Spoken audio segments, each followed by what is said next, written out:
Good evening, everybody. It is good to see everybody here tonight. We have 21 in attendance with us tonight, so that is excellent. I'm so happy that all of you are here. Thank you for being a part of our evening service / small group here at the church. It's been an eventful day, has it not? For the first time in 10 weeks, as Jim said this morning, we met for our Sunday morning service. And so we had, I think it was 85 at the first service and like 94, 95 at the second service? Something like that. And so that was a really good turnout, I think, for our first time back. And we followed rules sort of. We had more upstairs and I think downstairs at the second service. And so we forgot to put the block back up. And so all of that was filled with people. And we had a bunch of empty space down here. And so that was pretty entertaining, I thought. And so I thought it went really well this morning. So I hope that if you were not able to come, that you were able to partake of the services in different ways, either online or in some other form like that. That's the way it's going to be for a little while. I don't know how long we're going to be on the two services and without classes, but that is the process that we'll be following for the next, I guess, foreseeable future would be the best way to say that. And so hopefully you guys, if you were not able to make it this week, will be able to make it next week, or so on and so forth like that. But it turned out really well, I thought. Got to work on the doors at the back.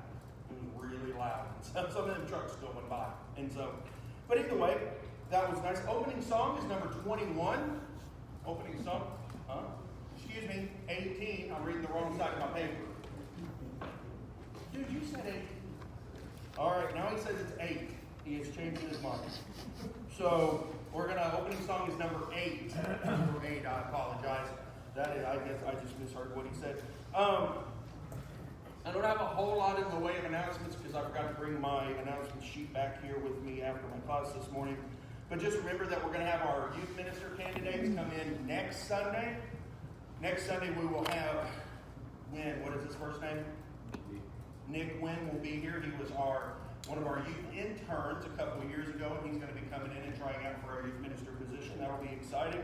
I know my kids are really excited about him coming in and trying out for that, and they're looking forward to next week. And so he'll be here for both of our services next Sunday morning, so please be here and be a part of that. And then at the end of the month, we will have Mr. Marcus. I think his name is Marcus? Martels. He will be here at the end of the month. He has been a speaker at the work camp when it was held down in Huntsville, and I know my kids have heard from him as well. And so that'll be exciting to know. I think it's exciting to know that we still have that process in play and that it was not brought to a standstill, but it's just been kind of working in the background. So I'm thankful for them. Please keep all of them that are working on the youth minister search in your prayers, and please keep that process in your prayers as we move forward in that area. It'd be nice to be able to have somebody here to help work with the kids. As always, are there any announcements that we need to make? Anybody have anything that we need to highlight?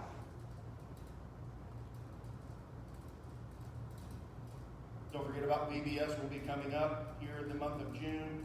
2 sessions all week long.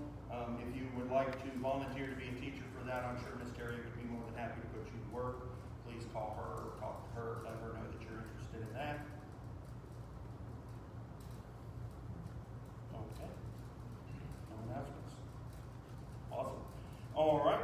Like I said, our opening song is number 8. If you will bow with me, we'll begin. Lord, we come to you today. We come to you to honor and glorify you. Lord, we thank you for Jesus and his sacrifice on the cross. As we begin our services tonight, we ask you to help cleanse our mind, clear our thoughts, open our heart to learn and grow, to gain wisdom, to learn more about you, that we can take it out into the world, serve each other, and serve in your command. And all things that we do, we seek to do in Jesus' name.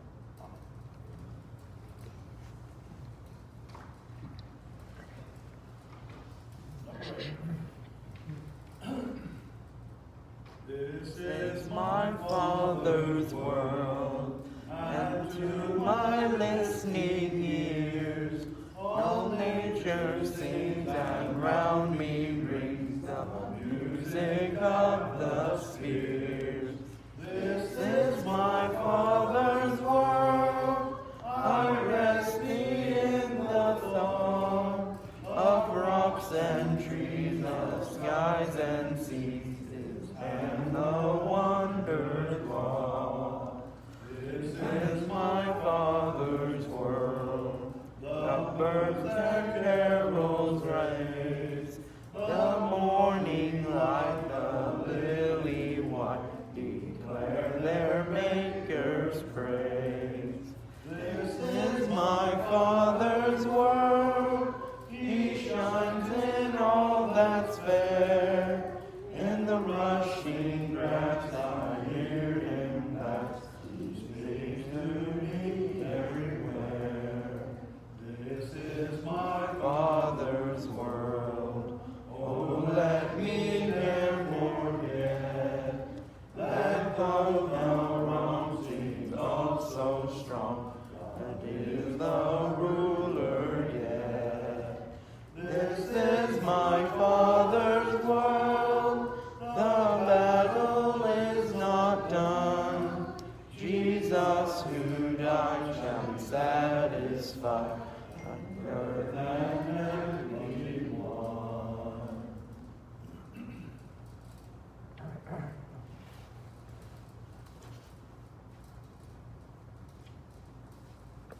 Number 37. 37.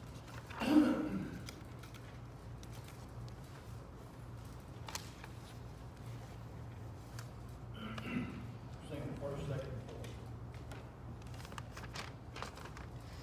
Be not dismayed, whatever betide, God will take care of you. His wings of love abide, God will take care of you. God will take care of you through every day, for all the way. He will take care of you. God will take care of you. What was it? 39. What did I say? You said 37. Okay. I was so confused. Uh-oh. What did I do? I need to write a little bit anyway. Through days of toil and wonderful, God will take care of you. When darkness fills your path to sail, God will Take care of you. God will take care of you through every day or all the way. He will take care of you. God will take care of you. No matter What may be the test, God will take care of you. Lean worry one upon his breast, God will take care of you. God will take care of you through every day or all the way. He will take care of you. God will take care of you. 42.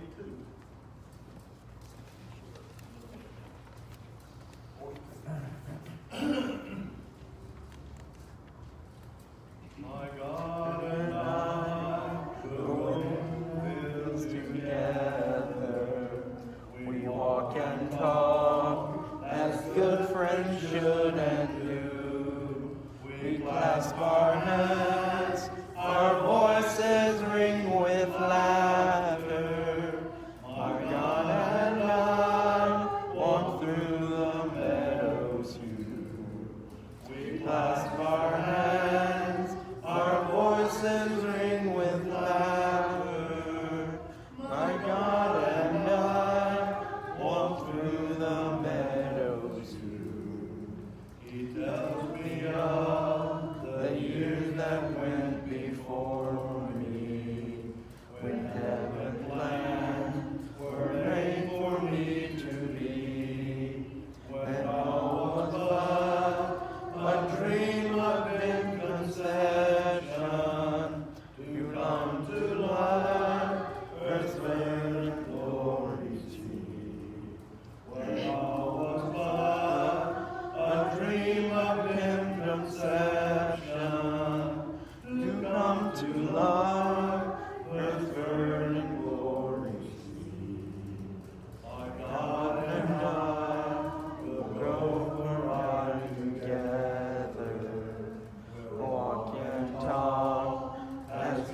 friends should and do. This earth will pass, and with them come trifles. But God and I will go unendingly. This earth will pass, and with them come trifles. But God and I will go unendingly. Will, books at number 58. 58.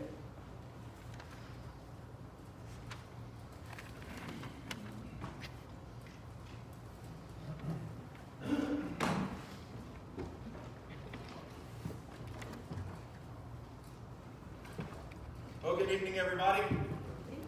It is good to see you. Glad that you are here with us this evening. If you want to open up your Bibles to 1 Thessalonians chapter 5, that's where we will be speaking of today. 1 Thessalonians chapter 5. One thing I did want to ask about, for those that are normal participants in the 5 o'clock service, next Sunday is our first Sunday of the month in which we normally meet as a full congregation.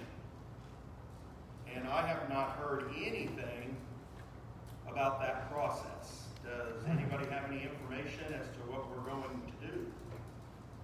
What do you think, guys? It's not. All right. To be announced as to what we will do next Sunday night. You're already saying you might be out of town, and so We'll all be here. well, how's that? And so make plans to be here. But you see, if we're here normally, we're here at 6 o'clock, right?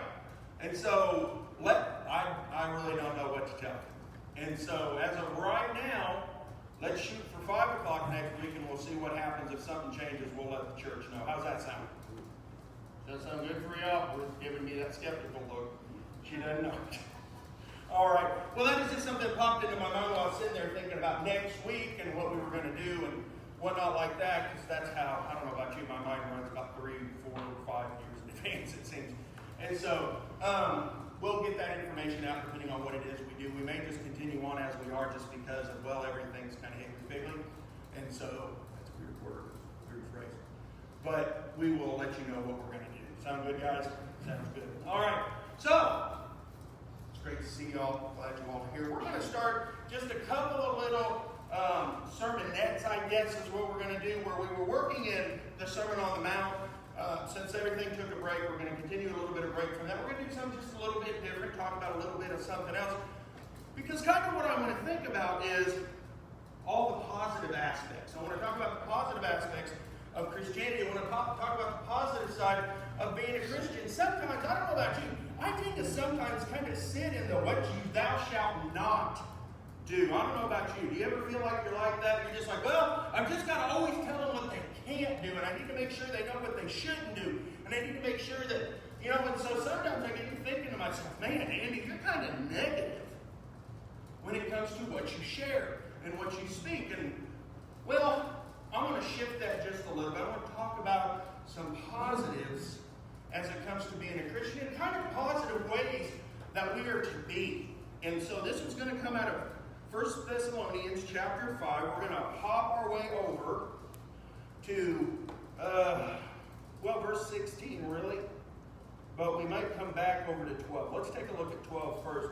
And you have Paul writing to the church in Thessalonica. He's writing some information to them about just general life as Christians. And the Thessalonian letters are really good at talking about that kind of process. But he gets down to what my Bible here, if your Bible, does your Bible have the little headers in it, right?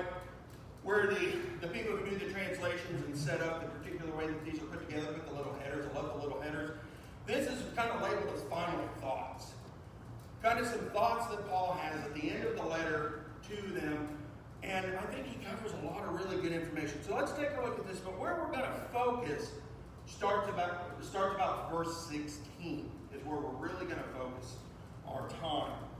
But let's take a look here. Chapter 5, verse 12. Now we ask you, brothers and sisters, to acknowledge those who work hard among you, who care for you in the Lord, and who admonish you. Hold them in the highest regard and love because of their work. Live in peace with each other. And we urge you, brothers and sisters, warn those who are idle and disruptive. Encourage the disheartened. Help the weak. Be patient with everyone. Make sure that nobody pays back wrong for you, but always strive to do what is good for each other and for everyone else. Now, if we were to stop right there, how much information is there for us to cover on how we are? This is just how do you treat other people? And I think it's a fantastic step. But what I want to do is I want to move on from that. We may come back to that another time. But I want to go into verse 16. And this is where I want to start. Because, guys, ladies and gentlemen, I don't know about you, but I love being a Christian. Can anybody else say that? I love to be a Christian. Nobody's going to raise their hand for that except Rick back there, right? But I love the concept of Christianity. I love the feeling of being a Christian. I love being a child of God. I get excited about it sometimes. Sometimes I get excited to the point you can't understand it, right? But I grew up in a church that really kind of stamped some of that down a little bit. Anybody else grow up in that old Church of Christ where it was just everybody, we can't get real excited because we don't want to look like other people. But I'm going to tell you, Christianity is an exciting thing. Being a child of God is an exciting thing. Does anybody else agree with that?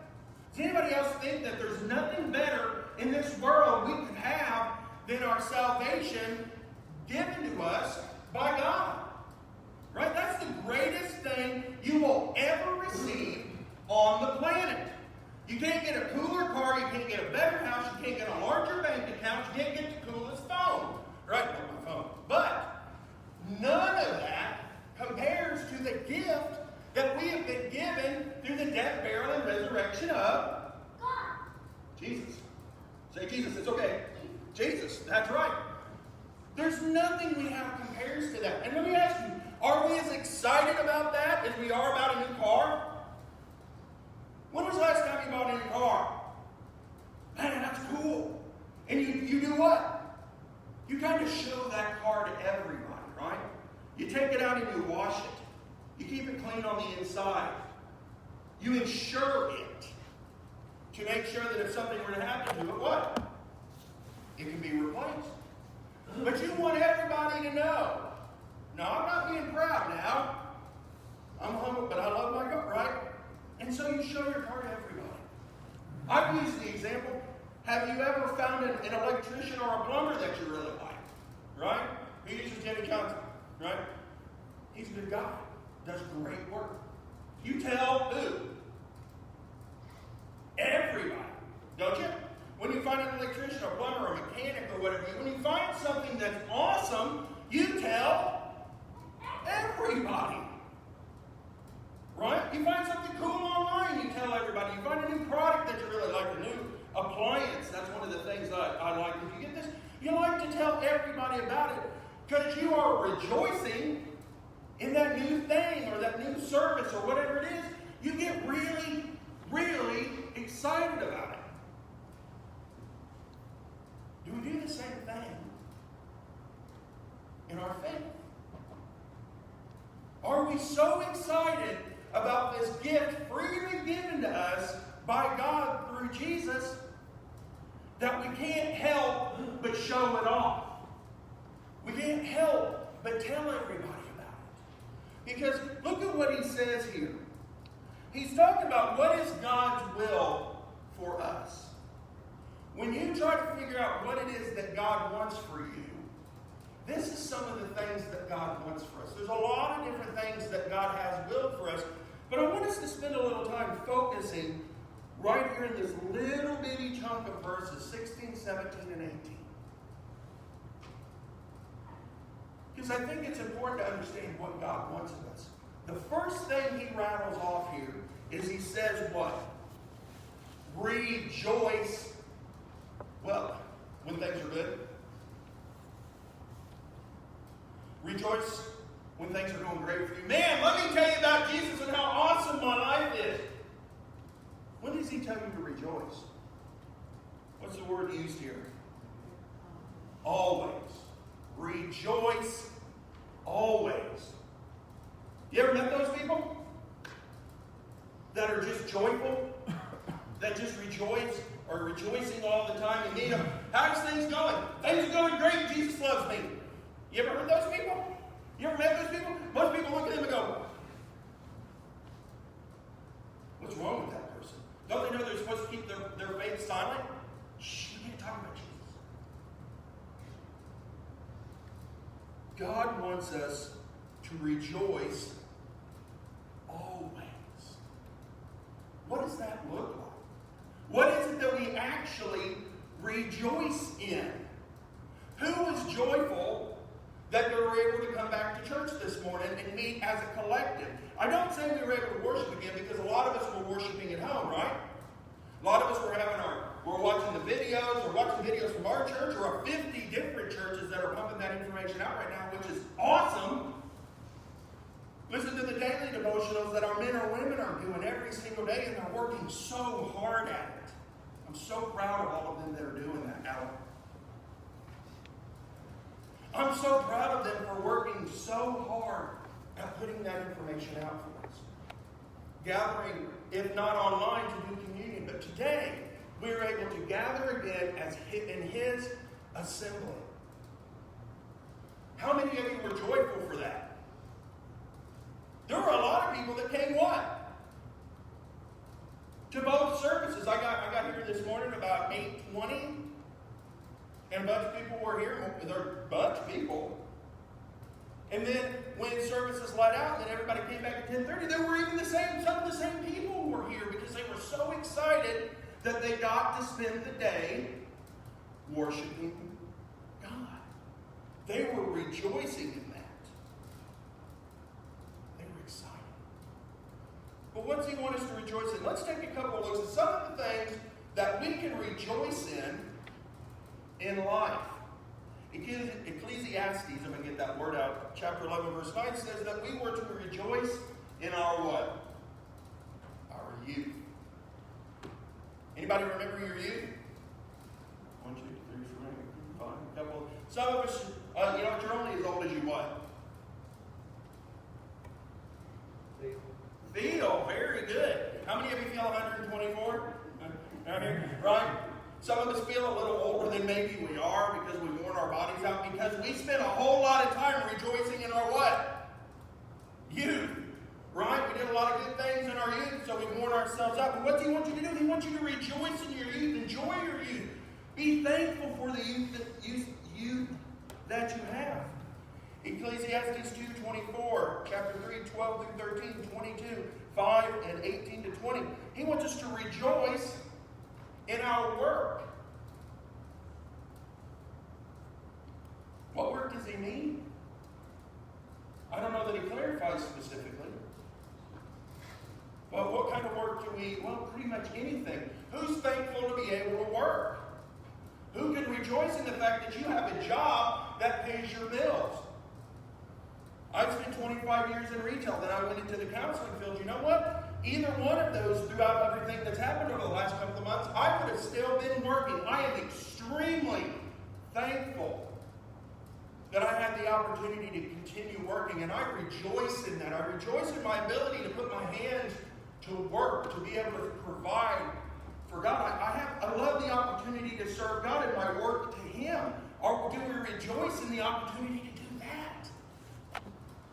It does not matter how young you are. It does not matter how old you are. You can always and forever serve who? God in some kind of work. Are you thankful? Do you rejoice that you can still do that? I know sometimes as we get a little bit older, our way of service shifts from hands-on to a little bit more monetary in ways. But you have the ability to do that. Do you rejoice with God that you have that ability, that He has blessed you with that? Ecclesiastes 9, 7 through 9, and chapter 11, verse 8 says to rejoice in your life and your wife. Now, I would argue that could be switched out to spouse if you want it to be. What do you think? To rejoice in the life that you have. How many many of us rejoice in the fact that we're just here? And we're thankful for that. And we get excited about the fact that we're here, because when we're here, there's so many things we get to do. And then you rejoice in your spouse, if you have a spouse. Right? How many of you find it hard sometimes to rejoice in your spouse? Come on, don't lie. If you don't raise your hand, you're a liar. That's all there is to it. Because sometimes it's hard. Sometimes you argue with them, but are you eternally thankful for the fact that you have that person in your life? Behave yourself. 1 Timothy 6:17 says to rejoice in the things that God has given us. How many of you wake up in the morning and are just thankful for what you have? I don't know about you, when you look around at the world today, there's some people out there that don't have what they had the day before. Because the world's done lost its mind. Again, on a completely different topic. Are we thankful for what God has given us? Do we rejoice? Do we rejoice in the things that God has given us? He wants us to rejoice in our youth. He wants us to rejoice in our work. He wants us to rejoice in our life. He wants us to rejoice in what He has given us. Are we doing that?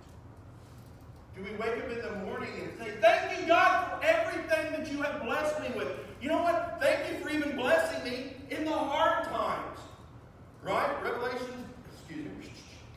Romans chapter 5, verses 3 and 4 tell us what? That we should even be thankful for what? Our struggles. Our hard times. The things that challenge us. Because the things that challenge us make us better. Have you ever been through something that was a challenge in your life that you did not come out better for on the other end? That is an opportunity for us to rejoice, to be thankful, to praise God for the opportunity to learn that lesson. That's one of the things I cover with clients periodically when they're struggling with something. I said, I tell them, when this all pans out, it all wears itself out. And you come out the other side, you're going to look back and you're going to be thankful that you had the opportunity to learn this lesson. You can rejoice in that fact. How many of us do that? God's will for us is to be rejoicing. To be thankful for the very things that He has given us.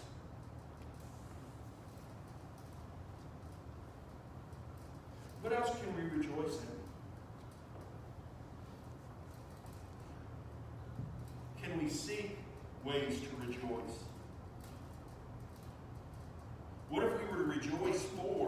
What if we're looking for something specific?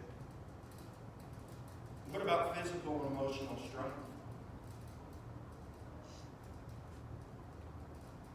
To seek from God that physical and emotional strength. One of the things we've been doing on Sunday mornings in my class, on Sunday mornings that I've been doing by Facebook, I don't know if anybody's watching or not, but it's out there, right? We just finished up a study in depression. We've been talking about depression, we've talked about frustration, we've talked about anger, we've talked about anxiety.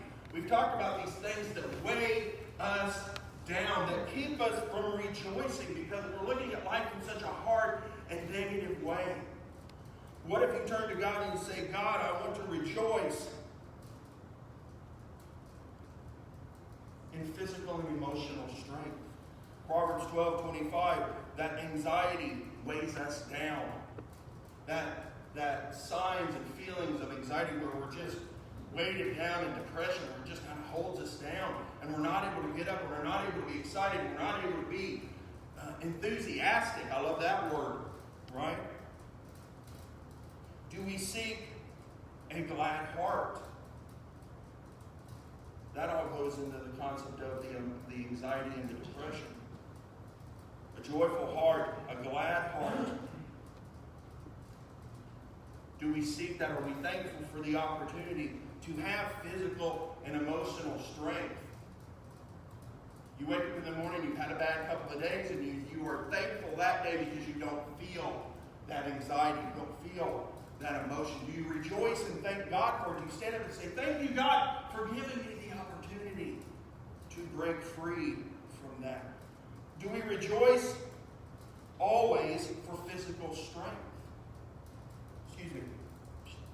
wisdom, spiritual strength. In the joy of the Lord there is great strength, Nehemiah 8:10. When we have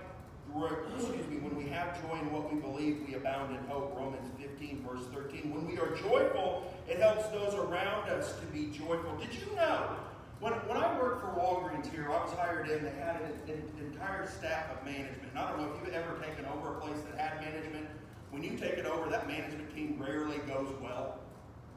It rarely does. In retail, it's really bad because they get used to the people that were there. Well, this store had like 5 other managers before me.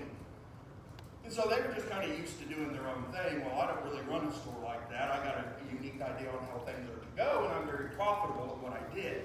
And so I would have to shift things. Well, I had a particular assistant manager that my store would run either good or bad emotionally based on that one young man's attitude. Anybody ever worked with somebody like that? When you went into work, when he came in, if he was in a bad mood, the whole store was what? Bad. Now, if he was in a good mood, guess what? And he had no idea that this happened. Finally, one day, after I'd had about enough of him, I brought one of my bosses in, and me and this young man had a sit down about his attitude and the way he did things. And I told an employee, I won't use his name, but some of you may know him, I said, your attitude affects the mood of this store. And he just stared at me. What do you mean? Well, if you come in a bad mood, the day goes bad. If you come in a good mood, the day goes well, because these people look to you because you've been here longer than anybody else. They look to you for the way that the day goes. Did you know each and every one of us are like that?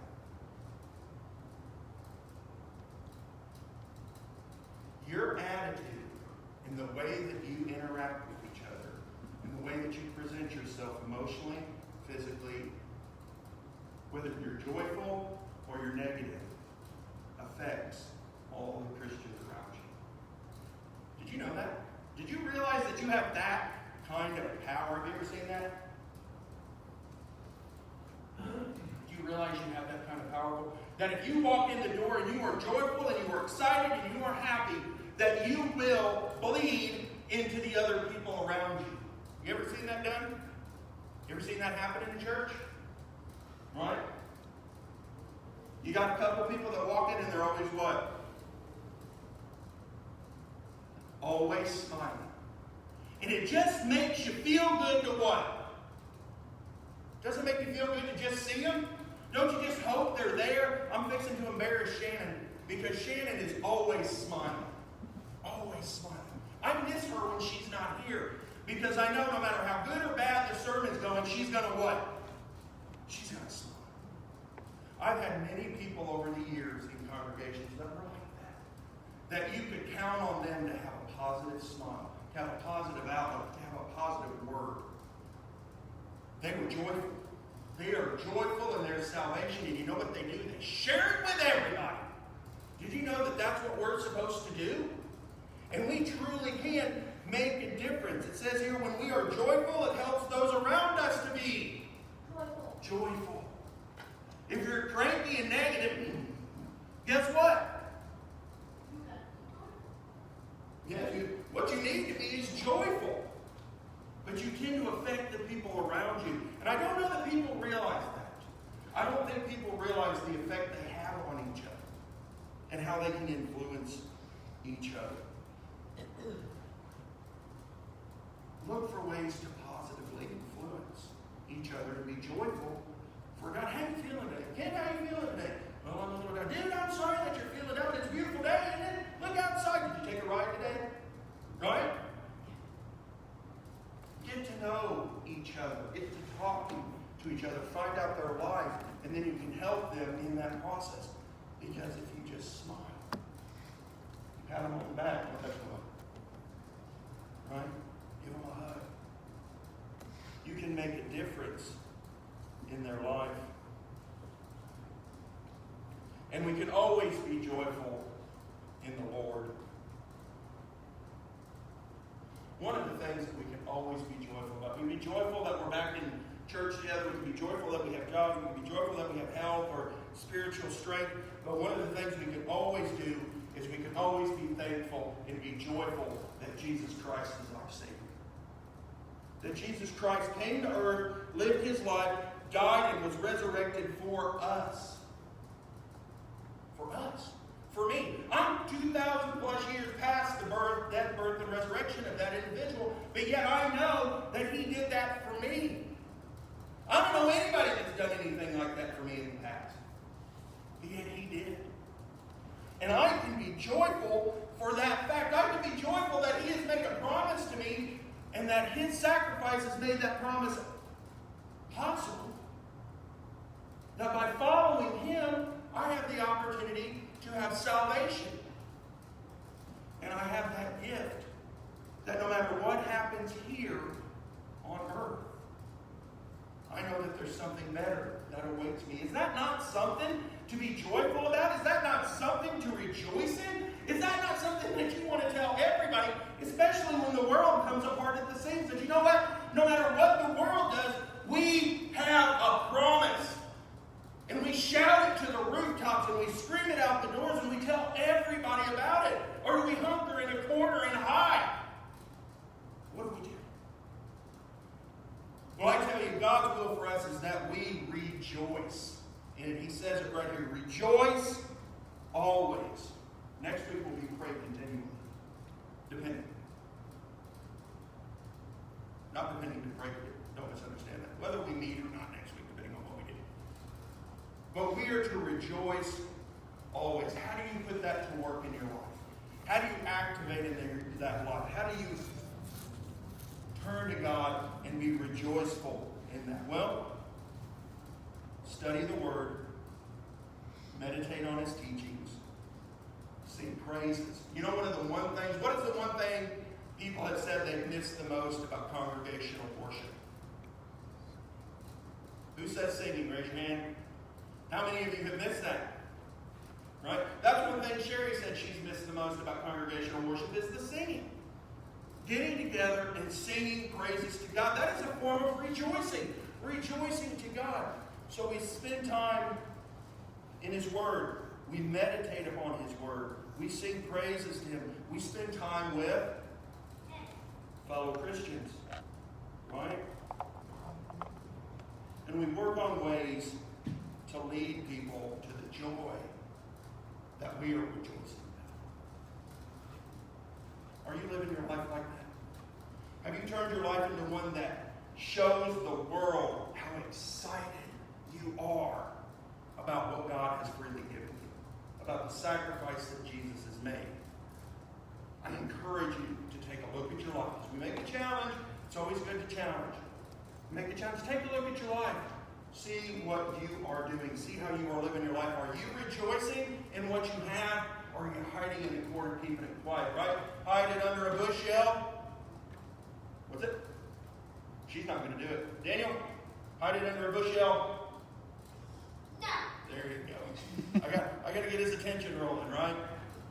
All right, because this little light of mine, because you know what? When you rejoice, you are shining your light. With that, we will call to a close and offer, as we always do, the opportunity for prayer. If there's anything in your life that you need a prayer at the church, we are here for you, and we are happy to pray for you. We seek that out. If you have not given your life to Christ and you are ready for that, that is arrangeable tonight. We can make that happen for you. Whatever it is that you need, come forward and stand as we sing. Oh, wonderful Savior, Jesus, my Lord, oh, wonderful Savior to me. He hideth my soul in the cleft of the rock, where rivers of pleasure I see. He hideth my soul in the cleft of the rock, that shadows a dry, thirsty land. He hideth my life in the depths of His love, and covers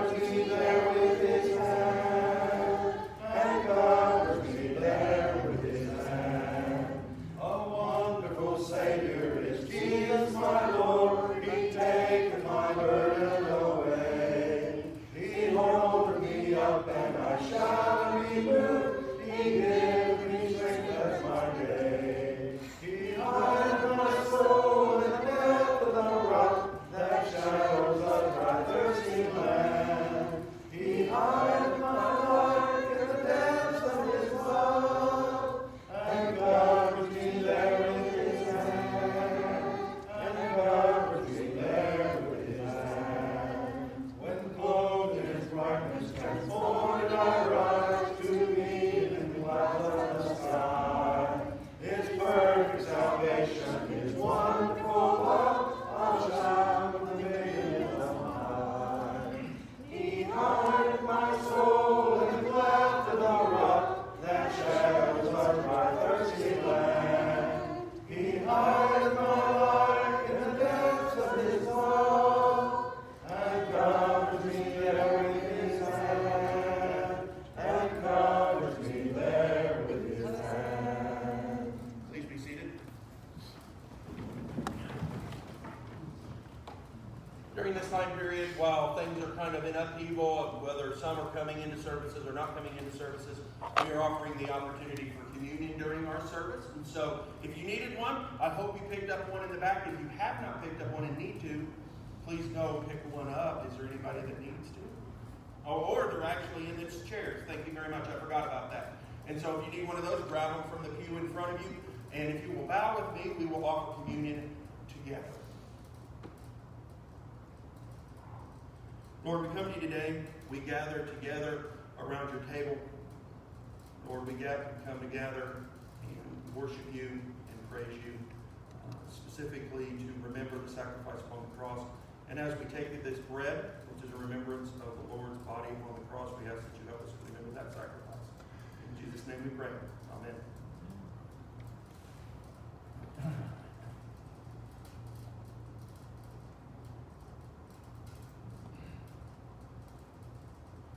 You'll bow with me. Lord, we come to you today. We return to the table to recognize this fruit of the vine and to remembrance of the blood spread upon the cross for the remission of our sin. And as we partake of it, we ask that you help us to remember the cleansing power of the blood. And in your Son's name we pray. Amen.